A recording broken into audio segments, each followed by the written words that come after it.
नमस्कार, मी प्रदीप नणनकर. आपण पाहत आहात इंद्रधनुष्य. आपल्याकडे गेल्या काही दिवसात जे राजकारण सुरू आहे ना, त्याचं खरंच की काय आहे की ग्रामीण भागामध्ये पूर्वी अशा व्यवस्था होत्या.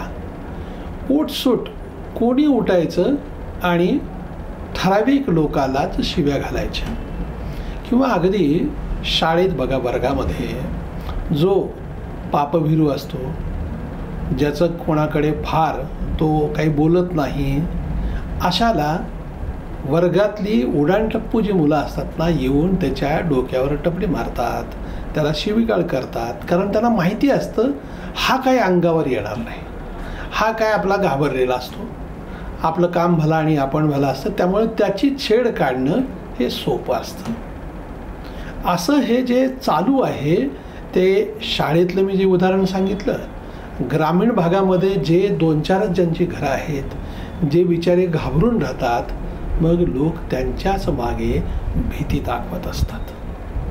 आपण पाहतोय की राजकारणामध्ये कोणी एखादा माणूस जर पुढे चालला की त्याच्यात पोटात दुखणाऱ्यांची संख्या मात्र वाढत राहते. कारण अल्पसंख्याक समाजाचा माणूस नेतृत्व करतोय हे मुळात खूपच आवडत नाही. कारण जे काही आहे ना, नेतृत्व करायचं आम्हालाच अधिकार आहे, कारण आम्ही बहुसंख्येने अधिक आहोत. म्हणजे नेतृत्व गुण हे केवळ संख्येवरती, बहुसंख्येवरती आधारित असतात, असा काही जणांचा समज आहे. आणि म्हणूनच काहीही कारण झालं की आपण पाहतोय देवेंद्र फडणवीस यांना टार्गेट कसं करता येईल हे पाहण्यामध्ये काही मंडळी मग्न आहेत. कारण त्यांना खुपायला लागलं, 5 वर्ष मुख्यमंत्री राहिले आणि काही नाही हो, काही झाले तरी हाच माणूस. बरं, पुन्हा उपमुख्यमंत्री, बरं ते आहेत उपमुख्यमंत्री, पण सगळं त्यांचं मुख्यमंत्र्यासारखेच व्यवहार असतात, हे पोटात दुखायला लागले. आणि त्यातून मग मराठा समाजाचं आरक्षण मिळावं, त्यांना सगळ्या गोष्टी मागण्यांचं, जरांगेंचं आंदोलन चालू आहे. महाराष्ट्राच्या इतिहासामध्ये अशा पद्धतीचं आंदोलन आपण कधी बघितलं होतं का? म्हणजे आंदोलन करता जो आहे ना, तो जी भाषा वापरतो, ज्या पद्धतीची भाषा की काहीच नाही आहे, कोण अधिकारी भेटायला आला त्याला शिव्या घाल, कोणालाच काही कळत नाही, जगातला सर्वात हुशार मीच आहे असा समज करून घेऊन त्या पद्धतीची भाषा वापरणं. आता यात सगळंच काड्या करणारा कोण आहे, अमुक आहे. आता झालंय काय आहे की आरक्षण मिळालं, तर मूळ काय मग आंदोलन हे आरक्षणासाठी होतं की एका समाजाला टार्गेट, त्यातही देवेंद्र फडणवीसना टार्गेट करण्यासाठीचं होतं. सरकार अगोदरपासून सांगत होतं की आम्ही मराठा समाजाला आरक्षण देऊ, पण आम्ही कोणाचं काढून घेणार नाही.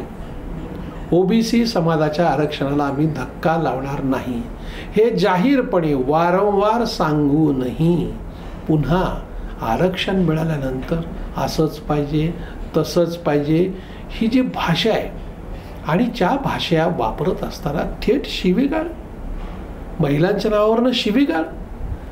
जेव्हा विधानसभेत हा विषय आला तेव्हा देवेंद्र फडणवीस म्हणाले की मला इच्छा नव्हती बोलायची, या विषयावरती मला बोलायचंच नव्हतं, कारण मी काय केलंय आणि काय नाही हे मराठा समाजाला चांगलं माहिती आहे. मराठा समाज हा माझ्या बाजूने उभं राहिला. फडणवीस म्हणतायत मराठा समाज हा माझ्या बाजूने उभं राहिला.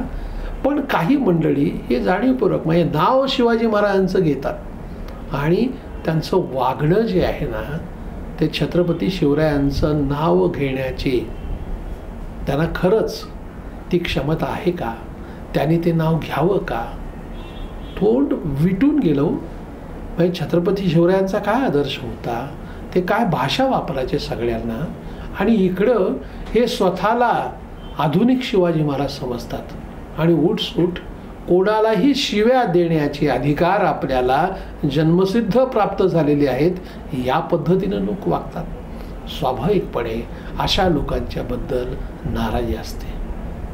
काय आहे, ठीक आहे ना, भले म्हणणार नाहीत, बोलणार नाहीत, परंतु जेव्हा हिशोब करायची वेळ येईल तेव्हा हिशोब केला जातो, तो एका समाजाचा नसतो. अशा प्रवृत्तीच्या विरोधात ही अशी प्रवृत्ती जी आहे ना, जी शिव्या घालते ना, त्यांचे हिशोब होत असतात. काही माणसं समजा डोक्याने लढतात, काही जणांची फिजिकल ताकद असली तर काही डोक्याने लढतात. पण डोक्याने लढणारे लोक, त्याला कळतं कधी करायचं, कधी बोलायचं, कधी तोंड उघडायचं, कधी गप्प बसायचं. आणि त्यामुळेच आता काय झालं आहे की आता असं राहिलं नाही. आत्ता ह्या नव्या पिढीमध्ये शिव्या घालणारे लोक सगळ्याच समाजात व्हायला लागले. लोकांना असं वाटतं किती दिवस गप्प बसायचं, किती दिवस ही भाषा आम्ही सहन करायची. म्हणजे यातूनच ग्रामीण भागात समाजात शिल्लक नाही आहे. कारण तुम्ही आम्हाला ना शेतीबाडी करू देत नाहीत, तुम्ही आहे ती शेती विकून त्यांना पळून कसं जाईल याचाच प्रयत्न केला जातो. आणि आता जे कोणी कुठे आपापल्या परीनं काही करून खात आहेत त्यांच्यावरती पण शिव्या दिल्या जातात. मराठा समाजाला आरक्षण मिळण्यात कोणाचा विरोध असायचं कारणच नाही ना. तो आरक्षण देण्याला सरकारचा विषय आहे, पण सरकारच्या विषयामध्ये एवढे सगळी मंडळी आहेत, टार्गेट मात्र फडणवीसांना केलं जातं. आता हे काही कळत नाही असं नाही आहे. तुम्ही घाला शिव्या घाला, त्याला काही फरक पडत नाही, फक्त वृत्ती कळते. या माणसांची वृत्ती काय आहे, यांची क्षमता काय हे कळते. आणि मग सुरुवातीला जे एक आकर्षण होतं किती मोठा समाज, आणि या समाजाने ज्या पद्धतीनं आंदोलनं केली, एक वेगळा आदर्श देशात निर्माण केला. आता होतंय काय बघा, कुठून कुठपर्यंत.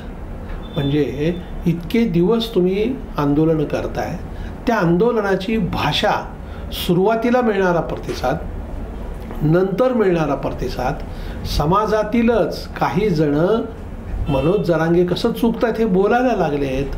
आता हे बोलायला लागले की ते कुठे बोलायला लागलेत, सरकारमधूनच त्यांना फूस मिळती आहे, जाणीवपूर्वक पैसे देऊन. मग ते काय ठीक आहे ना, करत. आता अशा गोष्टी लोकशाहीमध्ये अधिकार आहेत, कोणाला काय बोलायचं ते नक्की बोला, पण दुसऱ्याला नका शिव्या घालून.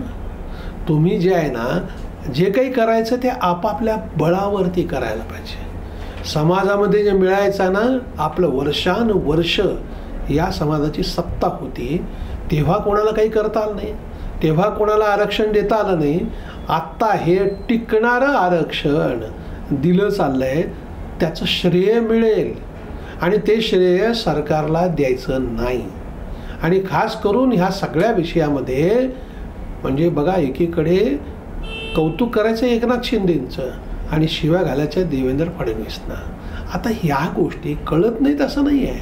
ठीक आहे ना, मतांचा परिणाम म्हणजे आमच्याकडे एक गठ्ठा मते आहेत, ठीक आहे, तुमच्याकडे एक गठ्ठा मते आहेत तर दुसऱ्याकडे काहीच नाही असं समजायचं कारण नाही. ओबीसी समाजाची जी आकडेवारी आहे ती काही कमी नाही आहे. आणि जो आता ग्रामीण भागामध्ये काय ओव्हरऑलच सगळीकडे आता ओबीसी समाजाला पण कळायला लागले, अरे ह्यांना जे करायचं ते करू दे ना, हे आमच्या अस्तित्वावरती का हल्ला करतायत, का घाला घालतायत, ही भावना निर्माण व्हायला लागली आहे. आम्ही तर काहीच करणार नाही आहे, तुम्ही कोणाला काय बोलतायत. म्हणजे मनोज जरांगे छगन भुजबळांबद्दल जी भाषा वापरतात, बरं त्यांचा न्याय असा भारी आहे, ते ठरवतील ते न्याय, ते ठरवतील तो निर्णय, आणि सरकार जणू काही ह्यांच्याकडे राबायलाच बसलंय. घरगडी आहेत सगळे मंडळी, या पद्धतीची भाषा वापरली जाते. ही भाषा एक त्याची पण मर्यादा आहेत, कोणी कुठे कसं बोलावं, कोणाला काय बोलावं. आणि हे सगळं येतं की नाही, शिक्षणातून नम्रता येते असं म्हणतात. आणि काय होतं आहे की आता तुम्ही अनेक जण आहेत, हो कमी शिकलेल्या माणसांनी पण काय नेतृत्व केलं नाही असं नाही आहे. तुम्हाला जो समाजाचा प्रतिसाद मिळतो आहे हे आदर्शाने आहे, कौतुक आहे ना, पण हे मिळतं आहे म्हणजे जणू काही हे व्यक्तिगत आपलं आहे. कारण हा जो समाज पाठिंबा देतोय ना, त्याला वाटतं आहे की कोणीतरी आपले प्रश्न सोडवत आहे, कोणीतरी पुढं होतं आहे, तर त्याच्या पाठीमागे आपण उभं राहू. आणि हे करताना महात्मा गांधीचं अवतारानं आव्हान केलं, होतंय काय, अहिंसेचं आंदोलन करून प्रत्यक्षात बसेस जाळल्या गेल्या. हे कुठून आलं, काही झालं की मग हे लोकांनीच केलं, विरोधकच घुसले, आमचीच मंडळी नाहीत, असे त्याचे अर्थ काढले जातात. हे ठीक आहे, युक्तिवादासाठी हे बरोबर आहे, परंतु आंदोलनाची दिशा आता चुकते आहे, आंदोलन भरकटतंय आणि मग हे आपल्या हातून जाते म्हणल्यानंतर सोपं काम चालना कुठं.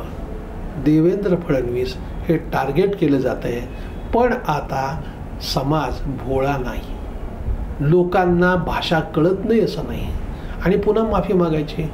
चुकून मी जर बोललो असेल तर मी माफी मागतो, बोललो जर नसेल म्हणजे बोललो का बोललो नाही हे कळत नाही का.